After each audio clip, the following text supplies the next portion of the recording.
Tolong jelaskan saja bagaimana hasil dari pemeriksaan putra saya, Dok. Saya siap terima apapun itu kemungkinan terburuknya, tetapi saya mohon tetap lakukan yang terbaik untuk anak saya, ucap Iren dengan mata berkaca-kaca. Luka yang diderita putra Anda cukup serius, terutama di bagian kaki dan hatinya. Karena tulang rusuk bagian bawah yang patah melukai hati putra Anda dan itu sangat beresiko terjadinya gagal hati. Dek, mendengar penjelasan Dokter Darius, Iren pun langsung menangis kembali. Apa resiko terberatnya, Dok? Tanya Iren dengan suara yang tertahan. Sebenarnya hati masih bisa tumbuh kalau luka, kondisi fisiknya bagus, daya tahan tubuh bagus, ada banyak kemungkinan hati yang rusak bisa tumbuh kembali, dan kita berharap juga apa yang terjadi dengan Nagjati seperti itu. Hati yang luka bisa tumbuh kembali sehingga tidak terjadi gagal hati, dan untuk penyembuhannya hanya bisa melakukan cangkok hati, dan itu pun kembali lagi mampukah hatinya menerima organ hati baru dan cocok, kalau tidak banyak kemungkinan buruk sampai pada kematian. Tapi kami berharap putra Anda itu kuat untuk melewati ini semua, sehingga tidak harus sampai pada cangkok hati. Lalu untuk luka di kaki bagaimana, Dok? Apakah Jati akan baik-baik saja atau justru putra kami akan selamanya tidak bisa kembali jalan lagi? Tanya Iren dengan hati yang hancur. Untuk membayangkan saja Iren tidak sanggup, apalagi andai itu benar-benar terjadi, jelas Jati akan semakin putus asa. Untuk luka di kaki bisa dikatakan tidak begitu fatal. Semuanya masih ada harapan untuk sembuh, tapi prosesnya pasti tidak sebentar. Ada penggeseran di tulang lutut, dan beberapa saraf yang cedera ada kemungkinan sembuh, hanya pasti tidak sebentar dan itu sangat sakit. Ketika saraf dan otot sampai bergeser itu masalah yang cukup serius. Kembali Iren terisak dengan kedua tangan dijadikan tumpuan kepalanya di atas meja. Ia kembali menangis sedih. Masa depan putranya akan hancur dan itu sangat berat untuk ia sebagai seorang ibu. Kira-kira untuk pengobatannya sampai sembuh butuh waktu berapa lama, Dok? Tanya Iren lagi.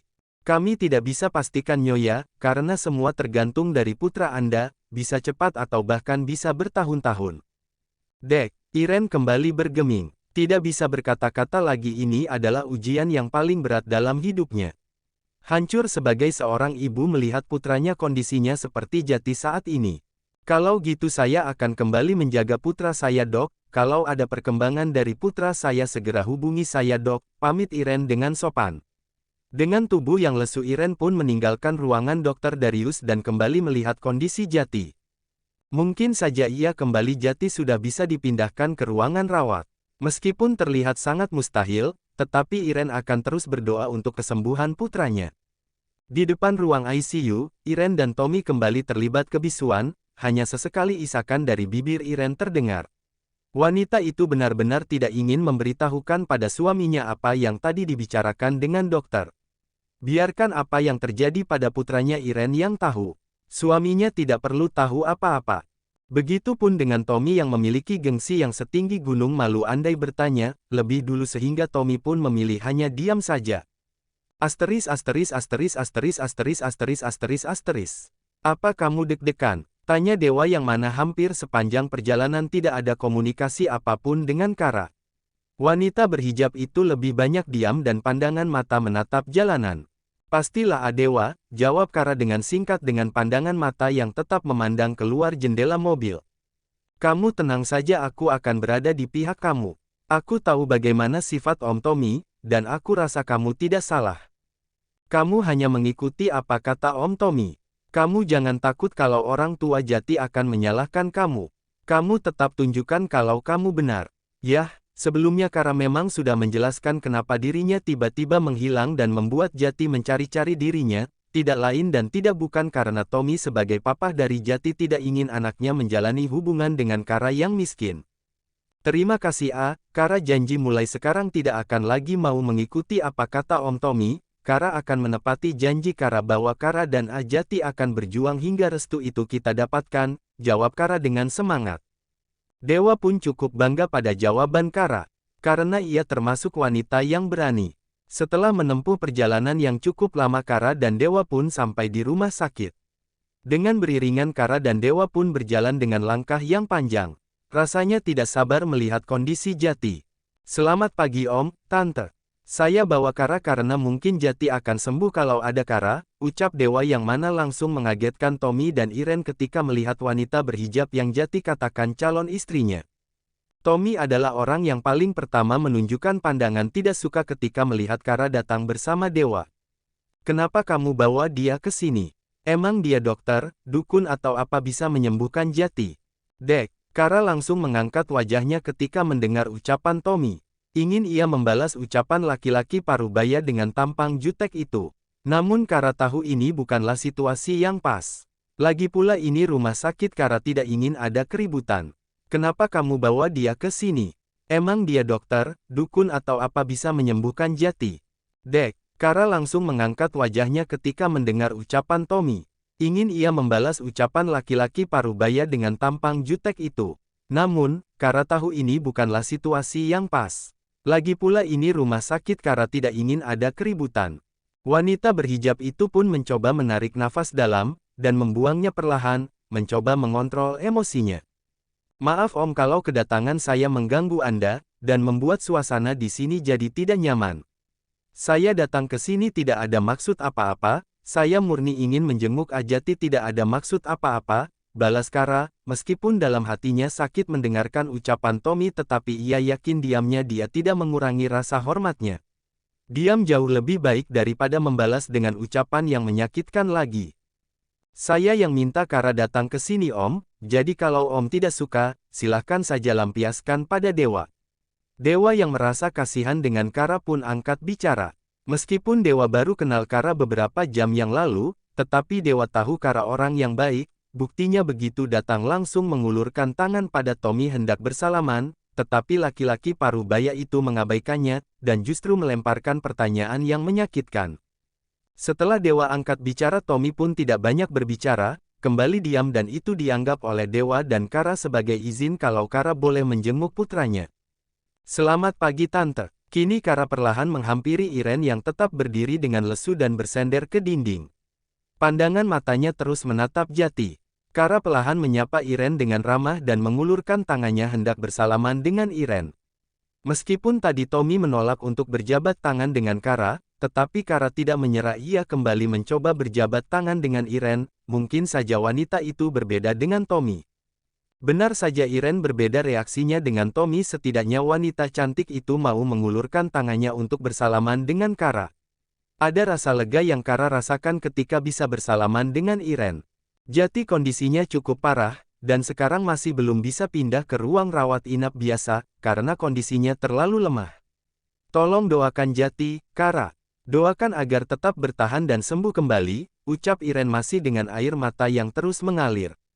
Penyesalan di hati wanita itu yang membuat Iren tidak henti-hentinya menangisi kondisi Jati. Pasti Tante, Kara akan doakan Ajati terus sampai sembuh, balas Kara yang tidak kalah sedih ketika melihat tubuh Jati yang terbaring tidak berdaya.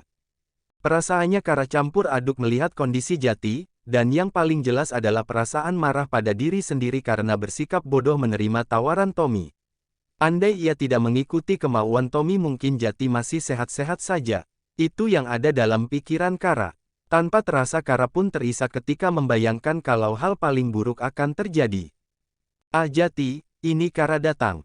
Cepat sembuh dan cepat bangun ya.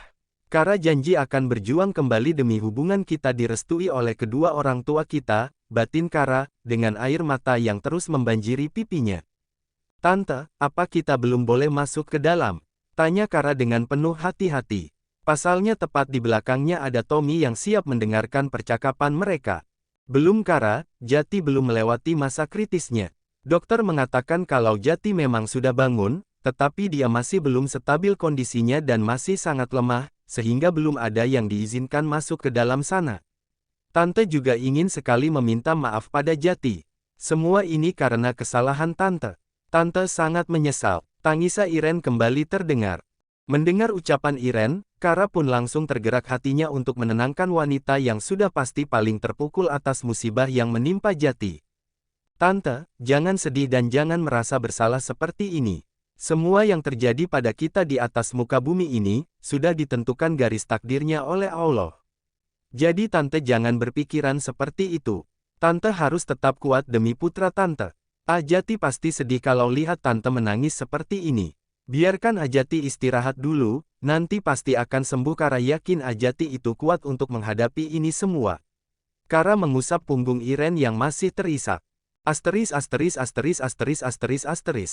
Waktu terus berlalu, tanpa terasa hari pun sudah malam.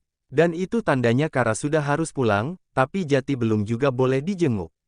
Sejak pagi Kara hanya berdiri di depan jendela. Ia akan pergi kalau waktunya sholat. Hal itu sangat dimanfaatkan oleh Kara untuk berdoa dengan sangat khusyuk, mungkin saja Allah akan mengabulkan doanya. Kara, ini sudah malam, dari siang kamu belum makan, apa tidak sebaiknya kamu makan dulu, ucap Dewa. Yah, Dewa pun tidak pergi lagi, ia menunggu sampai Kara selesai menjenguk calon suaminya. Tidak Dewa, Kara tidak lapar, balas Kara dengan pandangan mata tidak dialihkan dari Jati yang masih terbaring lemah. Sejak tadi Kara berpikir apa yang ia bisa lakukan agar bisa membuktikan pada Jati kalau dia menyayanginya sangat tulus. Dewa pun kembali diam. Yah, Kara setiap ditawari makan selalu saja jawabannya tidak lapar, tetapi Dewa juga tidak bisa memaksanya, laki-laki itu sangat tahu bagaimana perasaan Kara saat ini.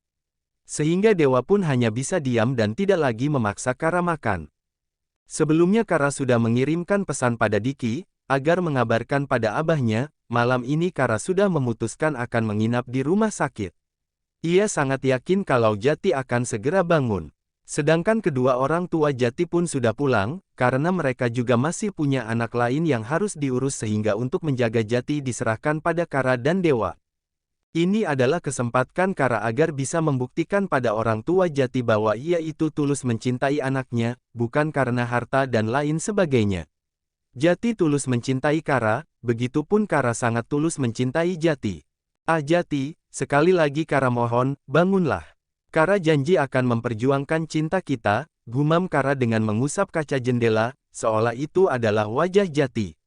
Kara dan Dewa langsung bergeming ketika dokter berlarian masuk ke ruangan Jati. Jantung Kara semakin tidak menentu, takut yang teramat dalam, kalau hal buruk akan terjadi pada calon suaminya.